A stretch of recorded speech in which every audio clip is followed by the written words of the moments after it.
Waarom ben je hem hier actie aan het vieren? Wij zijn hier actie aan het voeren tegen de komst van een nieuwe tunnel. De gemeente is van plan deze tunnel te gaan veranderen ten bate van de vaarweg die hier wordt aangelegd. En dan komt er een nieuwe tunnel met 2 haarspeldbochten. Dat is het voorkeursplan van de gemeente Zuidwest-Friesland op dit moment. Ja, en daar zijn wij als bewoners en gebruikers van deze tunnel het niet helemaal mee eens.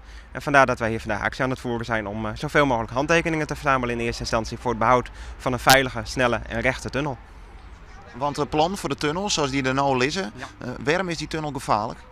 De nieuwe tunnel die bevat 2 haarspeldbochten. Nou ja, haarspeldbochten voor fietsers is sowieso niet een heel goed idee. Daar komt bij dat deze tunnel heel erg druk is. Je ziet hier achter mij de actie. De mensen komen allemaal, die stoppen allemaal. Het zijn heel veel mensen en als er 2 haarspeldbochten komen kun je er gewoon op wachten tot mensen elkaar in de armen fietsen. Dat is het eerste.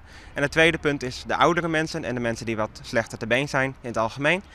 Voor die mensen is een haarspeldbocht gewoon niet te doen. Die gaan daar ook onderuit zonder dat er iemand van de andere kant komt. En dan sluit je die mensen eigenlijk op in de woonwijk of in een dorp en je sluit ze af van het centrum van Sneek. En dat is nooit de bedoeling.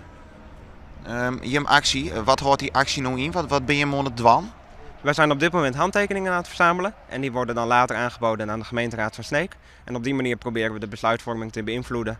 Dat de raad tegen het huidige plan stemt en voor het plan wat wij hebben en wat de gemeente zelf ook in een kast heeft liggen, namelijk een aquaduct.